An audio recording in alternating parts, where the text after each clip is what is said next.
Nikki's like my dentist. She always asks me a question when I'm drinking. Wow, I tell you, Nikki. How big is the vineyard?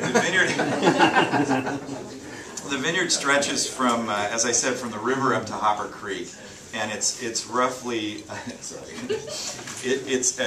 roughly 20 acres. Not all of that's planted, obviously.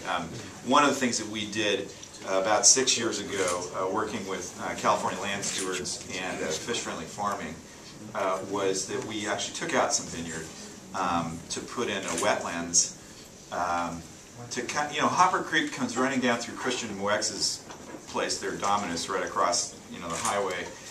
Then it runs into a culvert, and then goes into a little concrete canal, and goes rushing through Yountville, picking up road oil and Coke bottles on the way, and then it comes gushing out delightfully into our ranch.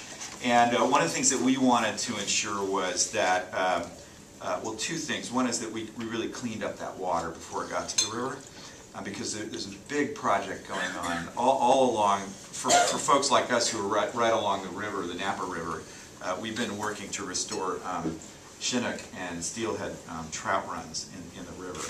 And so we want to make sure that there are great spawning areas and that the water is good and also the right temperature. So it not only needs to be cleaned up, but it also needs to be cooler, because salmon won't spawn above a certain temperature. And so what we did right along Hopper Creek, right through the property, is just to widen it and to plant a lot of shade, native, oak basically, to shade the creek. And also we planted I'm getting really technical on this, aren't I? I spent a lot of time on this, by the way. I know you don't care, but it's really important.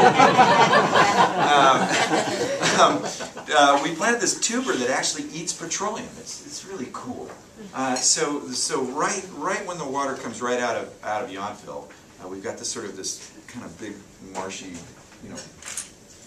bulrush kind of looking place that actually soaks up some of that road runoff, so that the water gets pretty cleaned up. So